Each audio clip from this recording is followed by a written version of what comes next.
Hey, so we're back, and today's story time is gonna be a little bit different. I am going to be telling a story about something that happened to me a long time ago, when I was pretty much in high school, and one of the most detrimental things that has ever happened to me in my life. As you can see by the title, you know exactly what I'm basically going to be saying. So I'm going to start off by saying that growing up was pretty tough, just like a whole bunch of other people. And disclaimer, the reason I'm telling this story is because I want my viewers to understand what type of person I am and where I've come from and how far I've came from my struggles. So back to it. So first I'm going to start off by saying that, growing up was pretty hard, single mother, four girls. I'm the second oldest.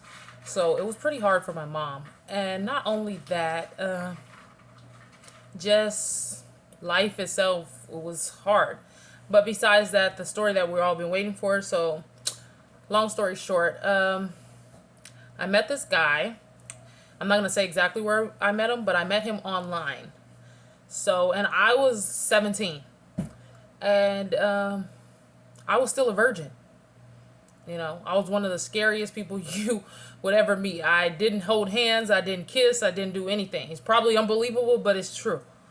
And not only that, so I met this guy.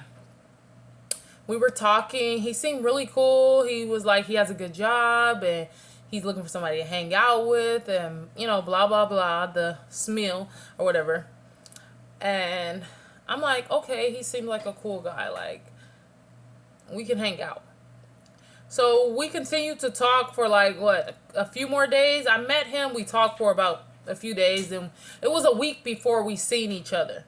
So the first time meeting him, he wasn't really what I expected because I'm a taller girl. So he was a little bit way shorter than me, and he was just, I don't know. It just wasn't what I thought it was. So yeah. So when we met, he was asking me a lot of questions about my family and my mom, and just asking me really detailed questions about just family. And now that I think about it, I'm like, why was this man asking me all these damn questions? So, and now that I think about it, I think he was asking me those questions because he wanted to see who I know or who was still around, or something like that, of that nature. I'm not too sure. But anyway, so he's like, oh, I have a couple errands to run, and when I get done, I can come back and pick you up, and we can go to my house. And I'm like, okay, you came all the way over here. I thought we were gonna go now. So I'm like, okay, go ahead. So he proceeds to leave, and I don't hear from him until hours later. I mean, late night, almost 10 o'clock. So, which should have been red flag number two. But me, I was pretty young. I thought he was a cool guy, and I liked him, a little bit. So he's like, oh, I know it's a little late, and if you're still interested, let's hang out. You can come to my house. And I'm like, okay, what do you want to do? He's like, oh, do you drink? I'm like, yeah, a little bit. And he's like, do you smoke? I'm like, no, I don't smoke. So he's like, okay, well, we can have a drink. And I'm like, okay. And he's like, okay, so I'm going to head that way right now. So it took him about maybe 30 minutes to get there. So mind you, it was already late. So it took him about 30 minutes. And he came, we got in his car. He had a really nice car. He seemed well put together. So we drove to his house. And he lived in some pretty decent, high-rise apartments. He lived in it was a pretty small apartment, but it was in a nice area. So, yeah, so we got in his house, and we were sitting down watching TV, talking, just having a good time. He's like, oh, and this should have been strike number 3. I should have really paid attention, but I don't know what the hell I was thinking in that moment. I don't know why I was not paying attention in that moment. That's crazy to me now that I think about it.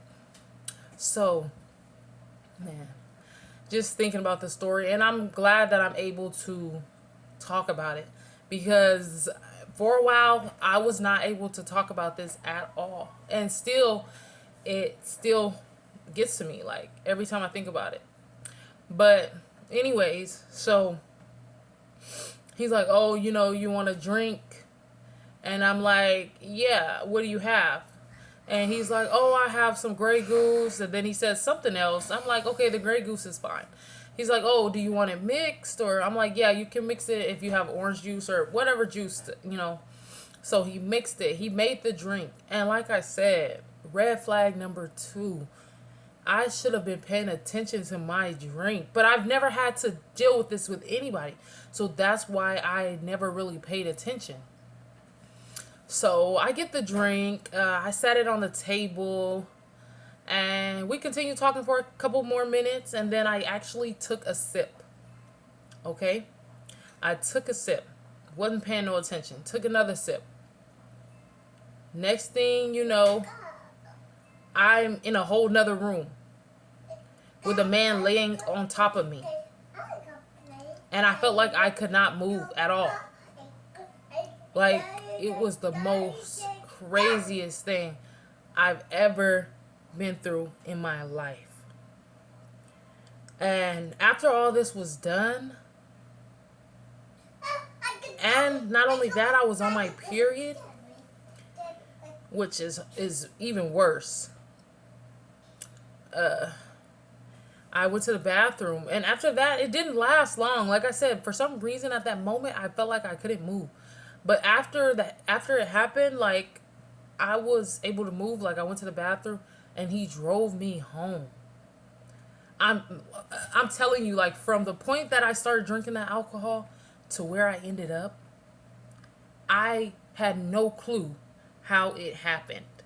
Like, it was literally super scary. Like, and this was when I was living in California. California is a dangerous place, ladies. If you live there, you already know. Some of these guys out here, you gotta be careful. Because there's some real bad people that will, really mess you up. But besides that, that is exactly what happened. This is not a joke. This is serious. But I am able to talk about it now, so I don't really feel too much remorse. I did go to the doctor. I'm 100% clean. I don't have any diseases, no STDs, none of that. So I don't have to worry about that. I've had 2 kids since, so that's over with.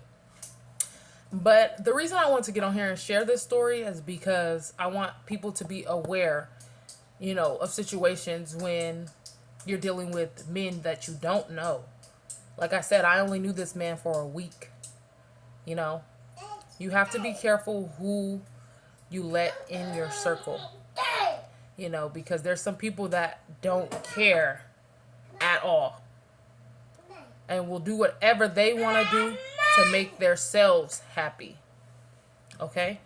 So, yeah. I really appreciate you guys watching my video. And it was a hard one to tell, but I'm glad I got it out. I feel better about it.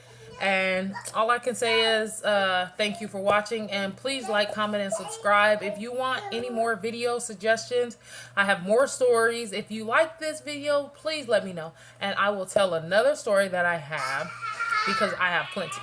Like I said, please like, comment, and subscribe. And thank you for watching.